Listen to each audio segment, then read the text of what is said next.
Supreme কোর্টে ধাক্কা খেল বুলডোজার নীতি। পুলিশ প্রশাসন কাউকে দোষী সাব্যস্ত করতে পারে না। নিয়মবিধির তোয়াক্কা নেই, অভিযুক্ত হলেই বুলডোজার দিয়ে গুড়িয়ে দেওয়া হচ্ছে অভিযুক্তদের বাড়ি। বিজেপির যোগী আদিত্যনাথের উত্তরপ্রদেশ তো বটেই, তাদের শরিক দলের সরকার আছে এমন রাজ্যগুলিতেও এই অভিযোগ উঠেছে বারবার। এ নিয়ে বিরোধীরা যতই সমালোচনার ঝড় বইয়ে দিক, এই পদক্ষেপের জন্য যোগীর প্রশংসা করে তাকে দেওয়া হয়েছে বুলডোজার বাবা তকমা। কিছুটা জনসমর্থন জুটতেই গেরুয়া শিবিরের একাধিক নেতা প্রকাশ্যে বুলডোজার নীতির পক্ষে সওয়ালও করেন। কিন্তু এই নীতির বিরোধিতা করে মামলা দায়ের হয় সুপ্রিম কোর্টে। অতঃপর বুধবার সেই মামলার রায়ে থমকে গেল বুলডোজারের চাকা। এদিন বিচারপতি বি.আর. গাভাই এবং কে.ভি. বিশ্বনাথনের বেঞ্চ জানিয়েছে, বাসস্থানের অধিকার মৌলিক অধিকার। এই অধিকার থেকে নিরপরাধ মানুষকে বঞ্চিত করা সম্পূর্ণ অসাংবিধানিক। বিচারপতিদের বেঞ্চ আরও বলে, এইভাবে ক্ষমতার অপব্যবহার মেনে নেওয়া যায় না। কে দোষী আর কে দোষী নন তা কোনো ব্যক্তি বিচার করতে পারেন না। কেউ এভাবে আইন হাতে তুলে নিতে পারেন না। বুলডোজার নীতি নিয়ে আগেও প্রশ্ন তুলেছিল সুপ্রিম কোর্ট। এদিন শীর্ষ আদালতের রায় গণ্ডি কেটে দিল সেই যন্ত্রযানের গতিবিধিতে। কেবলমাত্র যোগী সরকার বা উত্তরপ্রদেশ সরকারের গালে নয়, ভারতীয় জনতা পার্টির গালে যেন ঠাস ঠাস করে বেশ কয়েকটা চর কষিয়ে দিল সুপ্রিম কোর্ট এই বড় রায়ের মধ্যে দিয়ে। কারণ সুপ্রিম কোর্ট যদি এই রায় না দিত, তাহলে ভারতীয় জনতা পার্টি উত্তরপ্রদেশের সঙ্গে সঙ্গে ভারতীয় জনতা পার্টি শাসিত একাধিক রাজ্যে যেভাবে এই ভেঙে দাও গুড়িয়ে দাও কালচার বা বুলডোজার রাজনীতিটাকে ইমপ্লিমেন্ট করতে শুরু করেছিল, তাতে করে কেবলমাত্র বিরোধী রাজনৈতিক দলের নয়, সাধারণ নির্দোষ খেটে খাওয়া গরিব মানুষের জীবন দুর্বিষহ হয়ে উঠেছিল। যেভাবে কেবলমাত্র সন্দেহের ভিত্তিতে বা কেবলমাত্র অভিযোগের ভিত্তিতে রাতারাতি বুলডোজার দিয়ে উত্তরপ্রদেশ সহ একাধিক ভারতীয় জনতা পার্টি শাসিত রাজ্যে দোকানপাট থেকে শুরু করে মসজিদ থেকে শুরু করে চার্চ থেকে শুরু করে সাধারণ মানুষের গৃহ ভেঙে দিচ্ছিল এই ভারতীয় জনতা পার্টির সরকার এবং ভারতীয় জনতা পার্টির পোষা গুন্ডা বাহিনী, তার উপরে কিন্তু একটা বড় লাগাম টানলো সুপ্রিম কোর্ট এই রায়ের মধ্যে দিয়ে। সুপ্রিম কোর্ট পরিষ্কার জানিয়ে দিয়েছে, কোনো অভিযুক্তকে বা কোনো নির্দোষ সাধারণ মানুষকে এভাবে গৃহহীন করা যায় না। বসবাসের অধিকার একটা মৌলিক অধিকার, তাই যে কোনো মানুষ যদি তার এখতিয়ার বহির্ভূত সম্পত্তিতে বসবাস করে বা সে যদি সরকারি সম্পত্তিতে বসবাস করে, তাকে অন্তত 15 দিন আগে নোটিশ দিতে হবে। 15 দিন আগে নোটিশ দিয়ে তাকে জানাতে হবে সেই জায়গা খালি করার জন্য। তারপরে যদি না হয় তার বিরুদ্ধে যথাযথ ব্যবস্থা নিতে হবে। কিন্তু এভাবে ভেঙে দেওয়া গুড়িয়ে দেওয়া বা বুলডোজার চালানোর মতো কোনো রকম ব্যবস্থা আগামী দিনে নেওয়া চলবে না। এটা ভারতীয় সংস্কৃতির কোনো কালচার হতে পারে না। এই ভেঙে দাও গুড়িয়ে দাও কালচারটা একটা অপসংস্কৃতি এবং অপকালচার। কেবলমাত্র পেশিবল শক্তিবল দেখানো এবং রাজনৈতিক ক্ষমতা কায়েম করা কিছু রাজনৈতিক ক্ষমতাশালী ব্যক্তিত্ব নিজেদের ক্ষমতাকে প্রহসনের জায়গায় নিয়ে যাওয়ার জন্য এই বুলডোজার নীতিটাকে বা বুলডোজার দিয়ে ভেঙে দেওয়া গুড়িয়ে দেওয়াটাকে ধীরে ধীরে কালচারে পরিণত করতে চাইছিল। সেটার উপরে কিন্তু সুপ্রিম কোর্ট একটা বড়সড় দাগ টেনে দিল।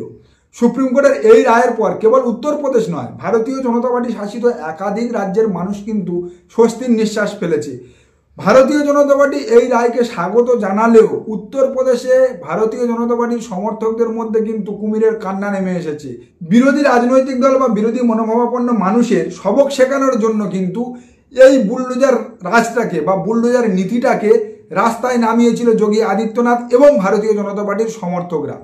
ভারতীয় জনতা পার্টি এটার মাধ্যমে বিরোধী রাজনৈতিক দলকে একটা ইন্ডিকেট করতে চেষ্টা করছিল বা বিরোধী রাজনৈতিক মনোভাবাপন্ন মানুষদের ইন্ডিকেট করতে চেষ্টা করছিল, আগামী দিনে তোমরা যদি ভারতীয় জনতা পার্টিকে সমর্থন না করো, ভারতীয় জনতা পার্টির নীতি বিরোধিতা করো বা ভারতীয় জনতা পার্টির কাজকর্মের উপরে আঙুল তোলো, তাহলে কিন্তু এই বুলডোজার দিয়ে তোমার ঘরবাড়ি ভেঙে দেওয়া হবে, তোমাকে গৃহহীন করে দেওয়া হবে।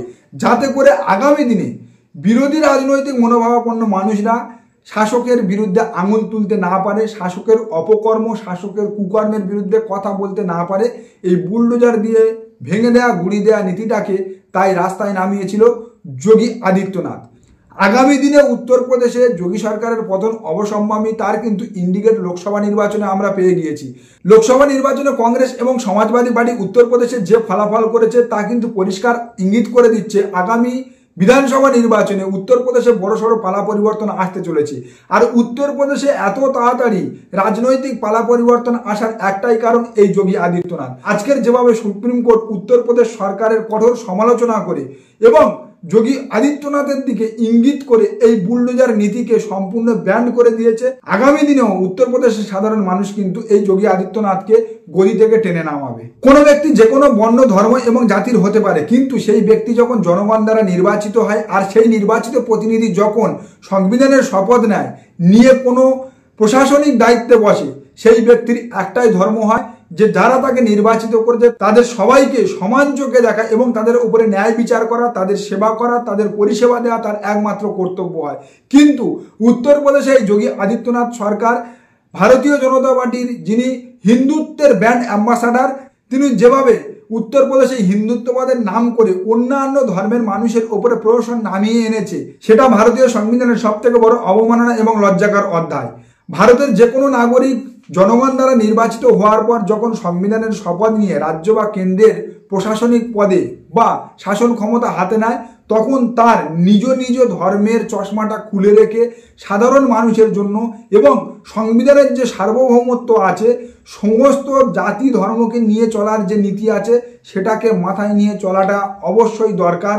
কেবলমাত্র নিজের রাজনৈতিক স্বার্থ সিদ্ধি করার জন্য বা নিজের রাজনৈতিক দলের এজেন্ডা পূরণ করার জন্য হিন্দুত্ববাদকে ইমপ্লিমেন্ট করে আর অন্যান্য জাতির উপরে পেশি বল, শক্তি বল দেখিয়ে বা বিরোধী রাজনৈতিক দলগুলোর উপরে ক্ষমতা বল দেখিয়ে বুলডোজার চালিয়ে শাসন ব্যবস্থা কায়েম করা বা ক্ষমতা ধরে রাখাটা আদিম হিংস্র মানসিকতার একটা নিকৃষ্ট উদাহরণ। তো এই যোগী আদিত্যনাথ সরকার বা উত্তরপ্রদেশ সরকারের বুলডোজার নীতিকে যেভাবে সুপ্রিম কোর্ট নিন্দা করেছে, তাতে করে আমাদের দেশের যে কোনো রাজ্য বা কেন্দ্রের প্রশাসককে এটা মাথায় রেখে চলা উচিত বা এটা মাথায় রাখা উচিত, আমরা একটা গণতান্ত্রিক সার্বভৌম সাধারণতান্ত্রিক দেশে বাস করি, যার সংবিধানে সমস্ত ভাষা, ধর্ম, বর্ণ এবং জাতির মানুষের সমান অধিকার আছে এবং সমানভাবে চলার নীতি লেখা আছে। আর যদি সেটা মাথায় রেখে তারা চলতে পারে, তাহলে আর এভাবে আগামী দিনে কোনো প্রশাসককে সুপ্রিম কোর্টের কাছে ভৎসনা শুনতে হবে না বা নিন্দা শুনতে হবে না। অর্থাৎ রাজনীতি রাজনীতির মতো করে চলবে, রাজনীতি রাজনীতির জায়গায় থাকবে, ধর্মনীতি ধর্মনীতির মতো করে চলবে, কিন্তু রাজনীতি বা ধর্মনীতি যেন সংবিধানকে ছাপিয়ে না যায়, দেশের আইনকে যেন ছাপিয়ে না যায়, এটা সমস্ত রাজনৈতিক দলকে এবং রাজনৈতিক দলের প্রশাসককে মাথায় রাখতে হবে। কারণ সবার উপরে সংবিধান, তার উপরে কিন্তু কেউ নয়। নমস্কার, সবাই ভালো থাকবেন। আজকের প্রতিবেদন এখানে শেষ করলাম। দেখা হচ্ছে আগামী কোনো প্রতিবেদনে।